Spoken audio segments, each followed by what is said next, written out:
à maintenir à jour le système critique.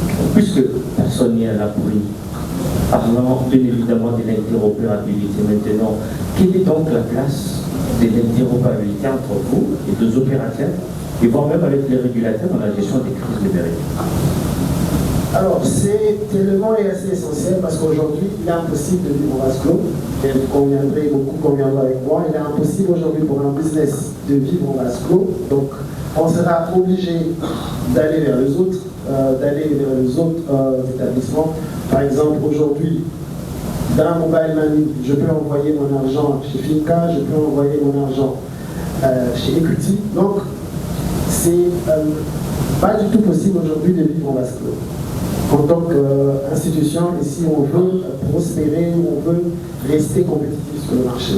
C'est inévitable aujourd'hui que l'interopérabilité soit présente. Mais le seul élément, c'est que chez nous, on va l'approcher sous trois dimensions. Donc, on va aller sur l'aspect sécurité. Une fois sécurité, on se contrôle et on se connecte. Donc, ça veut dire qu'on va s'assurer que notre système de sécurité est assez important en interne et qu'on a le contrôle évidemment sur les données qui vont aller chez le tiers et les données qui vont aller chez les tiers qui sont les données du client. Et enfin, la connexion va de soi, c'est-à-dire parce qu'on se dit qu'on a suffisamment de contrôle sur la partie de chez nous, sur ce qui va aller chez les autres. Et la connexion elle est maintenue assez stable tout au long de la relation.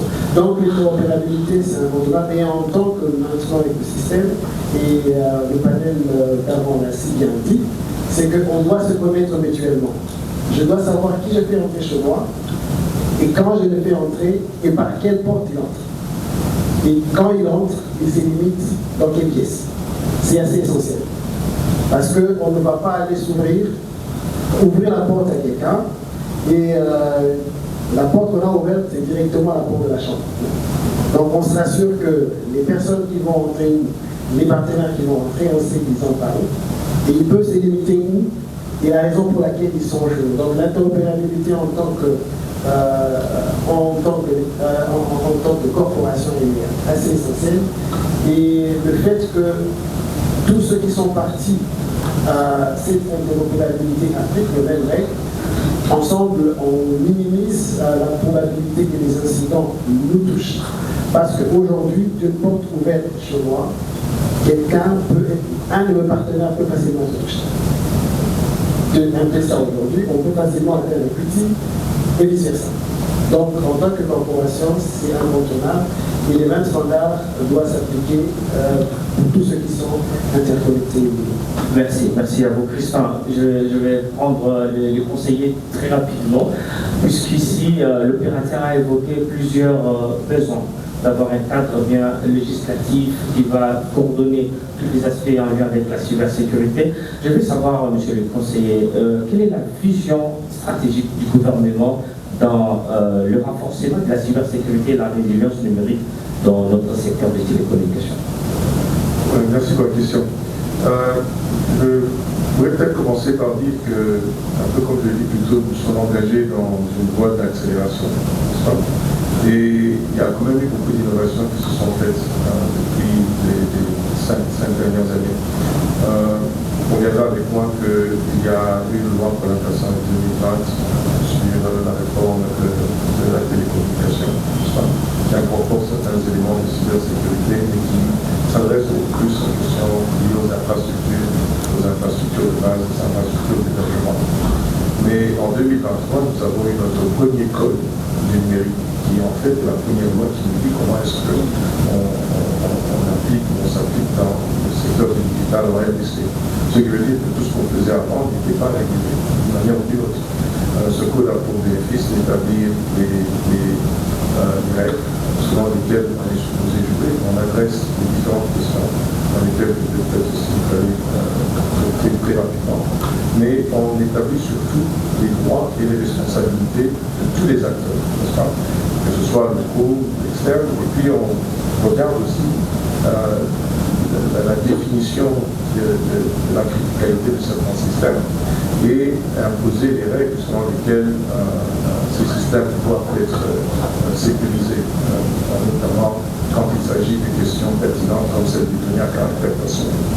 Nous avons signé des conventions, on a ratifié celle de Malabo cette année d'ailleurs, qui nous impose une certaine rigueur dans la manière où nous traitons les questions relatives à la cybersécurité, notamment non seulement pour nous, mais pour toute la communauté de la sous-région avec laquelle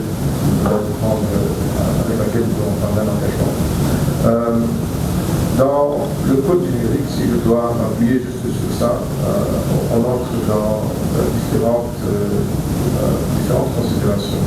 Celles liées à, je dirais, aux questions relatives à la sécurisation des documents, comme la certification électronique, il y a un livre qui est dédié à ça, et même le besoin de mettre en place une agence qui veillerait sur créer le cadre qui permet de mettre en place les outils nécessaires pour pouvoir avoir une autorité de certification nationale sur la question. Pourquoi est-ce que j'en parle? C'est que nous avons différents acteurs qui entrent dans différents types de contrats avec soit des clients ou entre le business. Bien évidemment, il y a le besoin de pouvoir sécuriser ces documents. Et aujourd'hui, quand vous les transférez au travers du biais numérique, vous avez besoin d'avoir une autorité qui peut certifier auprès de signature électronique, si vous voulez. Cela est déjà mis en place en termes de régulation. Les textes sont écrits, maintenant ils ont besoin d'être mis en application. 2023, c'est 2 ans, n'est-ce pas? Et il y a toujours beaucoup de travail qui est en train d'être fait pour regarder comment mettre ça en place. La question de la cybersécurité a été prise en considération aussi, où on demande même la création d'une agence dédiée à la question de la cybersécurité, qui a non seulement pour mission de pouvoir veiller sur tout ce qui a comme vulnérabilité en temps réel, avec la mise en place de CERT et du SOC national. La question de l'interopérabilité, elle revient dans ce texte à plusieurs niveaux. Au niveau du gouvernement, puisque nous sommes en train de mettre en place des applications qui ont pour vocation d'être ouvertes au public, il y a des registres qui sont mis en place, ont pour nature d'être disponibles au public selon les différents degrés d'autorisation. Mais puisque ce gouvernement est en train de mettre en place différents systèmes, que ce soit pour la santé, comme je disais plutôt pour l'identification, pour d'autres différents types de services, dans la compréhension ici et qui sont supposés interopérer entre eux.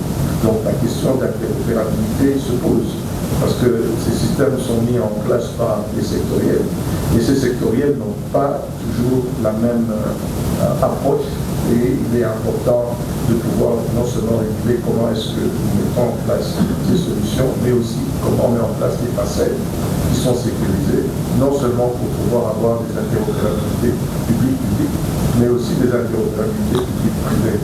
Pour le KYC, les banques et les télécoms ont besoin d'interroger un fournisseur d'identité fiable, et il faudra mettre à un moment une passerelle pour pouvoir le faire. Et comme on a dit, évidemment, à partir du moment où nous avons des passerelles qui relient tout le monde, eh bien, une contagion quelque part va affecter tout le monde et devenir rapidement une épidémie. Donc, je peux m'étendre encore un petit peu sur la question, mais sinon, là où nous en sommes aujourd'hui, c'est qu'il y a beaucoup de travail qui est en cours pour pouvoir mettre en place des agences qui sont requises d'être mises en place par la loi. Je vais citer rapidement. Nous avons l'Agence pour la protection des données, l'APD. Nous avons lancé, on doit mettre en place l'Agence pour la certification électronique. Nous avons aussi celui pour la cybersécurité que j'ai mentionné. Mais la discussion au niveau du gouvernement, c'est de savoir est-ce qu'il faut créer ces agences de manière aléatoire et en faire des entités qui vont devenir budgétivores par rapport à leur fonctionnement, où on va parler de la question de la confiance numérique et commencer à trouver des sections. Il y a un régulateur pour lequel il y a beaucoup de risques qui doivent déjà prendre en compte avant de commencer à opérer. Et avec beaucoup d'humilité, je dirais que nous sommes plutôt dans la position où on aimerait tirer profit l'expérience du secteur privé aujourd'hui, parce que le secteur public est en train de se rattraper, comme vous le voyez, en mettant les règles et les agences qui sont supposées animer ce secteur-là ne sont pas encore en place. Merci conseiller. Je vais prendre Mohamed très rapidement. Avant d'entrer dans le même, Mohamed, dites-moi concrètement, qu'est-ce que fait OATC avec des mots très simples, open access. Oui, avant d'aller vers ça, je voulais énoncer quelque chose de très important. J'ai discuté avec M. Marc Pivot, et pour tout ce qui est à partir des risques, il faut peut-être faire un risque africain. Parce qu'on ne peut pas être un pays, ça c'est ce qu'on est en train de parler, ça, sécurité, ça, alors que nous avons des groupes de tables, nous n'avons pas d'électricité, nous avons beaucoup de problèmes, etc. Donc, le risque chez nous, il faut qu'on le voit en réel. Le risque en DRC n'est pas le même que celui en Nigeria, n'est pas celui même que Kenya, etc. Les lois ne sont pas les mêmes, donc il faut qu'on ne se perde pas un petit peu, faire pas les trucs, les bons, parce que nous sommes de artificial intelligence et tout, on court après. Il faut être caractère, il faut qu'on commence, comme disait mon collègue, la partie stratégique d'avoir 2 câbles sous-marins, uniquement 2, et qui sont sur un truc de rassurer, c'est un problème. Et comment on peut mitiguer le risque en faisant des alliances aussi régionales, comme on a maintenant au niveau du Congo, Brazzaville, nous avons Pointe-Noire qui est de l'autre côté, et puis il y a les mêmes câbles, on peut ramener ces câbles à travers Brazzaville et jusqu'ici au Gaza, il faut faire des Longola, il faut voir tout ça. Ça, c'est les priorités du gouvernement. L'électricité, parce qu'on ne peut pas avoir d'Internet si on n'a pas d'électricité. Et les câbles, si on ne sait pas protéger, il y a beaucoup, je ne sais pas, en Afrique c'est un grand problème, je ne sais pas.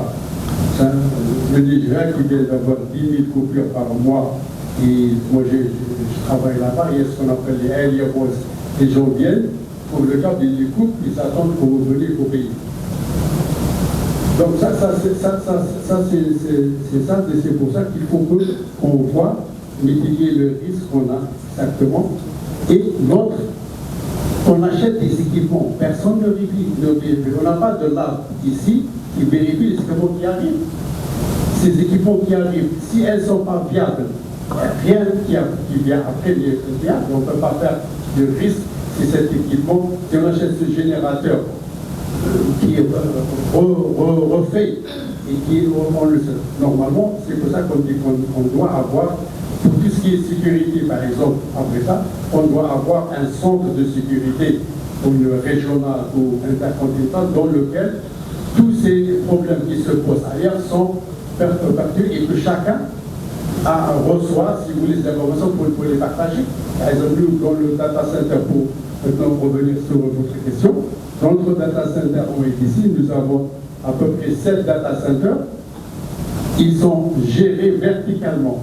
Ça veut dire que les gens qui travaillent au niveau du Congo, les gens qui travaillent au Nigeria et en Afrique du Sud, ils sont une seule équipe qui sont gérés par un seul responsable fonctionnellement. Moi, en tant que DG, je gère tout ce qui est opérationnel, mais opérationnel dans la matière de gestion, fonction du budget opérationnel. Et comme ça, ils travaillent ensemble. Et il y a un problème au Nigeria, les gens du Congo savent, les gens du Congo savent, donc tout ça, c'est très base de données. Donc, pour faire ça, la différence aussi, si vous voulez créer un data center, il faut faire un data center avec des minimums. Le minimum data center pour moi, c'est un data center qui est free. C'est-à-dire, qu'est-ce que ça veut dire free? Si vous avez l'électricité, vous avez la SNEL, et nous avons par exemple un data center de 2 MW. Donc on a 2 MW de SNEL, et on a 2 générateurs qui sont de 1 MW, 1 MW, que eux peuvent gérer s'il y a des problèmes. Ça, c'est le minimum. Là, vous avez la connectivité. Tous les AS, les appareils qui viennent, chacun vient par 2 routes différentes, ce qu'on appelle les mille-milou, pour qu'ils soient différentes. Et après la sécurité, il y a 4, 6, 7 niveaux de sécurité. ça commence par l'enceinte, le mur, la clôture électrifiée, le bâche, etc. Comme ça, vous contrôlez, puis vous ajoutez à ça une couche d'ISO 27001. Et ça, qu'est-ce qu'elle permet? De vous créer un environnement de travail qu'on n'a pas et de process qui monte chez nous en Afrique. On n'a pas on travaille pas avec des process, on ne travaille pas avec tout. Ça, c'est très important. Et c'est pour ça qu'on perd beaucoup de temps pour dire d'autres raisons. Mais ça, pourquoi on fait ça? Ça pour nous aider non seulement du point de vue commercial aussi, mais aussi du point de vue organisationnel. Par exemple, s'il y a un problème, une caméra, un contrôleur de caméra, après le temps il est parti, la petite ici, il faut le remplacer avant 72 heures. Donc l'ingénieur, on voit ça. Puis il y a tout ce qui est ISO 22301, qui est la partie business continuity. S'il y a un problème, qu'est-ce qui va se passer? Parce que chez nous, nous avons des banques, nous avons des... Et ça, c'est très important. Même les banques, avant de venir chez nous, il y a des auditeurs qui vont venir voir est-ce que cette place où les gens vont mettre leur équipement, des clients, etc., sont en ordre, si vous voulez. C'est pour ça qu'on a aussi la PCI DSS. C'est pour les cartes. Vous avez une carte de crédit, vous l'utilisez, vous êtes la banque, donc vous allez héberger ces données dans quelque part. Ce quelque part doit avoir le PCI DSS qui a 12 règles. Donc tout ça, en matière mais le data center est là. Si le câble qui vient de Moda n'arrive pas,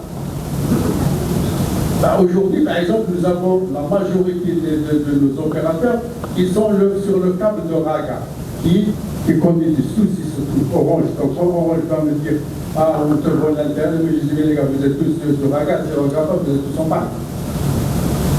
Donc, ici aussi, il faut que le gouvernement aussi prenne, parce que l'essence de notre pays, c'est de faire de l'argent. Donc, ils ne vont pas développer l'infrastructure pour le Congo. Personne ne va développer le Congo, sauf les Congolais, le gouvernement congolais.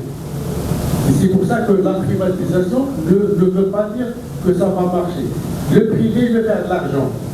Maintenant, il peut faire. Donc, il faut faire des règles, faire des facilités pour les gens. Et puis, il y a la partie, le risque de la régulation. La régulation n'est pas de donner de licence. La régulation, c'est pour surveiller les équipes concurrentes. Par exemple, nous, Google, Meta dit, moi, je ne viens pas. Si vous avez un équipement qui est rattaché à Huawei, regardez. Les gens sont allés jusqu'à ce parce qu'ils savent ce que les Chinois font, les autres, tout le monde le fait, mais peut-être que les Chinois le font. Donc nous aussi, on doit être prudents. Et donc c'est pour ça que, en matière que le gouvernement a beaucoup de rattraper des choses. Bon, il y a beaucoup d'améliorations pour moi. Et quand nous sommes venus, nous avons reçu des exemptions de taxes de NAPI, etc., où nous avons, avec la régulation pour les licences, parce que quand on est venu, il n'y avait pas de licence pour un data center. On a demandé une licence commerciale, on a construit, on a travaillé, après avec le temps, avec le ministère, avec le gens, on a sorti et il y a 2 mois, j'ai signé la licence qui était faite et donc on travaille. Et demain, l'autre problème, c'est de comment on va les gens qui viennent chez moi faire du cloud. C'est qui? Quelle opération? Ça, c'est des risques. Bon, moi, je suis un commerçant, peut-être, je vais vendre mes rats, etc. Mais le gouvernement doit faire des règles pour que moi, je prends ces règles et je vérifie, etc. Parce que dans d'autres pays, ça n'existe pas. Parce que ces pays ont d'autres moyens de contrôle. Moi, quand je travaille avec Contourali à Londres, je suis allé en Égypte pour faire le point d'intercept pour tout ce qui est iridon satellite. Je suis parti, c'est égyptien. Égyptien, Dieu, non, Mohamed, on n'a pas besoin, non, il faut le connecter sur ça. Donc nous n'avons pas ça dans nos structures de sécurité, etc., pour la sécurité de l'État et le risque de payer, comme je disais, c'est ça, c'est important. Donc c'est pour ça qu'il faut que on ne va pas derrière le marketing et le commercial. Il faut qu'on soit sur l'opération. Très bien. Je vais quand même vous garder pour quelques minutes, puisqu'il faut évoquer ici que la RTC, donc il y a besoin de plus d'infrastructures, justement pour aussi avoir un taux de pénétration important. Il tient ici à rappeler que l'autorité de régulation a mentionné le trimestre dernier que nous avons un taux de pénétration jusqu'à 34% pour accéder à l'Internet, 80% si je ne m'abuse pas pour la téléphonie mobile. Et alors, ma question sera de savoir comment Open Access Data Center évalue et gère les risques liés aux infrastructures critiques dans un contexte de montée en puissance des clouds globales. Vous parlez de 30% de... Je vois qu'ici les taux de pénétration Internet et les téléphonie mobiles. Oui, de quel handset? Ici, alors, combien il y a de 2G et combien il y a de 4G, de 3G? Parce que c'est ça, les chiffres. Les chiffres, c'est bon, mais c'est de l'Internet mobile. Ouais. Les Anglais, ça fait l'année dernière, ils ont mis 13 milliards de pounds pour faire de la fibre. Pourquoi les Anglais ne comprennent pas pour faire les 5G? C'est que les Africains qui font les 5G.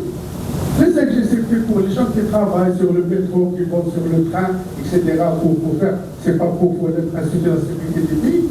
Parce que le risque en Internet mobile est plus difficile à gérer que celui qui est sur la fibre. Et l'infrastructure, moi j'ai toujours dit l'infrastructure, parce qu'il faut avoir une infrastructure importante sur la partie fibre et la partie mobile, c'est trop. Moi je vous dis une chose. Nous avons le Starlink, ok? Tout le monde le sait. Si demain Elon Musk il se réveille le matin, il coupe, qu'est-ce qu'on va faire? Ça, c'est des risques qui sont pour moi. Et les risques qui sont pas ceux-là. Donc pour nous, par exemple, c'est facile parce que nous faisons partie d'un écosystème qu'on peut, même si on le fait nous-mêmes, si nous avons l'électricité, on ramène des générateurs, et on ramène des gens, un peu tout ça. Et si jamais nous avons besoin d'Internet, c'est pour ça que nous avons créé notre service qui s'appelle Wire DRC et que nous faisons notre propre fil pour arriver au data center. Et c'est pour ça qu'on travaille avec BCS et avec les autres pour mettre. Peut-être le gouvernement il ne parle pas beaucoup, il ne communique pas, ça c'est notre lacune. C'est qu'il y a 500 millions, il y a des fibres, des projets, il y a même des projets de connexion des universités à 160 millions de dollars, etc., et qui sont en train de travailler tout sur ça. Et nous-mêmes, nous travaillons avec les ministères et les gens qui sont responsables. Il y a beaucoup de projets. Moi, ce que je pense que ces projets, il faut les donner aux gens qui savent faire ça. La Banque mondiale, moi, je ne suis pas d'accord sur les appels d'offres. Il faut donner le pain au boulanger. On ne peut pas faire un appel d'offres et au moins 10 ans. Dans les télécommunications, ce n'est pas normal. C'est un crime. Merci, monsieur Gondet. Je ne veux pas vous lâcher parce que vous avez même les acclamations de l'assistance, ça prouve que vous êtes vraiment un bon défenseur du secteur privé. Mais le privé se plaît toujours. Mais le gouvernement va pouvoir noter quand même. Mais je vais ici évoquer un point très important, celui de... Puisqu'on parle des data centers, les data centers nécessitent le courant ou l'électricité H24 dans un pays avec un peu de pénurie, même en eau aussi. Comment faites-vous votre modèle de résilience? Parce que ça fait partie des risques également. Quel est votre modèle de résilience pour justement héberger toutes les données et sans pour autant vivre, voilà ce que nous vivons dans la cité avec les courants qui se trouvent à tout moment? Si vous voyez, moi, je suis un Africain aussi, hein. Je connais, je viens d'Algérie, de haut, donc on connaît tout ça. Donc quand on est venu ici, il faut faire la localisation. Où est-ce qu'on va faire notre data center? Donc le data center, c'est au niveau du Silicon, le Texas, les joint venture, et le courant, il passe tout. Nous, le courant qui nous alimente, ils alimentent l'ambassade de France, l'ambassade du Japon, ils ont la présidence. Nous avons 95% de uptime de semaine. Et on a 10% maximum avec le générateur. Donc ici, en Afrique, il faut savoir où vous allez. Donc c'est ça, parce que une fois, on a ça, on peut, on est au niveau de Gombe, on est à peu près à 500 mètres, à 1 km de tous les opérateurs de fibre. Donc maintenant, j'ai 14, 15 qui sont déjà à l'intérieur. J'ai commencé à les ramener en 2013, quand on a commencé, 2023, quand on a commencé à creuser, on a creusé les fourreaux, on a mis, on les a ramenés. Donc quand on a terminé, ils étaient déjà là. Et donc quand les pommes sont arrivés, ils ont leur fournisseur, etc. Et ça, si on a fait la mitigation du risque, c'est pas aussi, soit vous m'avez dit toujours comme vous voulez, il faut le lister, voir quels sont les risques, il va les analyser et prendre les questions. Donc nous n'avons pas le temps de ramener de l'électricité et faire le truc, etc. Nous, on travaille avec l'environnement. Moi, je dis tout ça, mais il faut travailler, il faut faire des choses, on peut faire. On ne va pas attendre que les choses soient parfaites, on peut faire. Et donc, c'est ce que nous avons fait. Et pour nous, on va donner l'exemple. Avec le mot sûr, je vais comprendre votre modèle de résilience à cette tuilerie. Le mot sûr. Je disais le mot sûr pour comprendre votre modèle de résilience face à cette tuilerie. La résilience, c'est la résilience. Il faut être résilient dans le système. C'est ça, c'est ce que vous avez dit, c'est la résilience. Le belief, c'est-à-dire le croire. Croire en ça, moi je crois, parce que c'est pour ça que je suis là depuis 2 ans. Quand je suis arrivé, quand j'ai dit on va faire un data center, puis ISO, blabla, les gens regardaient peut-être, j'ai mon ami Patrick de Oriental, il m'a dit tu n'es pas normal, tu vas faire tout ça, moi ça fait 20 ans que je suis là. Mais, quand maintenant les gens sont venus, il y a aussi, il faut dire aussi, il y a notre data center Action qui est là, parce que je nomme même la compétition. Parce que pour moi, c'est un mal nécessaire. Pourquoi? Quand ils viennent chez moi, ils doivent avoir des affaires de couvrir. S'ils n'ont pas, ça ne rime à rien. Je leur dis, allez chez Yannick, mon ami, et faites-le, allez chez lui et quand même chez moi. Donc c'est ça la résilience. Mais moi, il faut pas abandonner, il ne faut pas baisser les bras. C'est très difficile de faire le business chez nous, mais ça arrive. Parce que pourquoi je vous dis pourquoi c'est difficile? Il y a beaucoup de gens au gouvernement, au ministère, qui veulent faire des choses. Ils ont essayé de faire des choses, des gens sont venus leur raconter n'importe quoi, eux ils sont partis, ils ont pris des engagements, après le lendemain il n'y a rien. Donc les gens ont peur. Mais quand ils voient les gens qui travaillent, etc., ils sont encouragés aussi. Il y a beaucoup de gens, il y a 100 millions d'habitants ici, et en plus de ça, moi je dis toujours, il faut être patient. Il y a peut-être 20%, 30% des Congolais qui sont plus âgés que le Congo. Le Congo, il n'a que 65 ans. Moi, je suis plus âgé que le Congo lui-même, mais plus le Congo que l'Algérie. Il n'y a pas les critiquer. Merci. Merci Mohamed. Je vais prendre l'autre présent très rapidement. Donc, je vais commencer avec vous avec ces rapports de UI en 2024 qui évoque 57% des organisations africaines estiment leur posture cyber insuffisante. C'est les rapports UI Global Information Security Survey.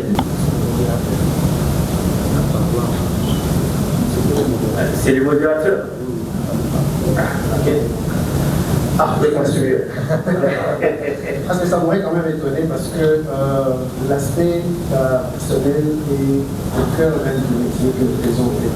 Il n'y a pas que l'aspect conformité avec les lois en matière de travail, mais il y a aussi le côté sécurité sur les lieux de travail.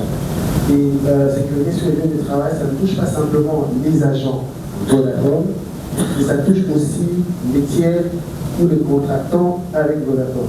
Parce que les sites qui sont déployés, ça et là, ce ne sont pas des agents sous contrat avec Vodafone qui vont aller les faire. Et c'est une dépendance que nous avons avec nos tiers. Et les normes de sécurité sont au cœur de nos métiers. Et pour les 4 à 5 dernières années, si je ne m'abuse, on n'a eu aucune fatalité, par exemple, sur nos sites. Ça démontre à suffisance que la sécurité des personnes qui travaillent pour Vodafone est au cœur de nos métiers. Donc c'est intégré dans nos process, que ce soit dans ceux qui sont choisis pour travailler et même ceux qui sont déjà en train de travailler. Donc il y a cette routine-là de vérification et des contrôles qui sont assez simples pour s'assurer qu'on reste dans la norme des zéro fatalité, de l'OMG, et aussi du point de vue du régulateur, tout ce qui a trait à la régulation du travail, tout est OK. Je pense avoir répondu à la question. Donc, pour ce qui concerne l'assurance, évidemment, c'est un aspect essentiel.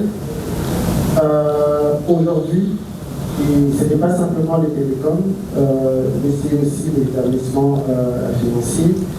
Nous souscrivons à des assurances qui, malheureusement, pour la plupart, les entreprises locales vont faire du fronting parce que ça implique suffisamment des montants assez importants en termes de couverture d'assurance. C'est une stratégie en fait, qui est en place et ça serait important, ou bien ça nous ferait plaisir qu'on se limite simplement à placer nos couvertures localement ici, sans pour autant être réassuré à l'extérieur. Donc, c'est assez intéressant en matière de gestion des risques, évidemment. Nous l'intégrons parce que, au-delà de tous les contrôles que nous avons en place en matière de cybersécurité, en matière opérationnelle, le côté assurance va venir atténuer la perte si elle arrivait à se réaliser quand même.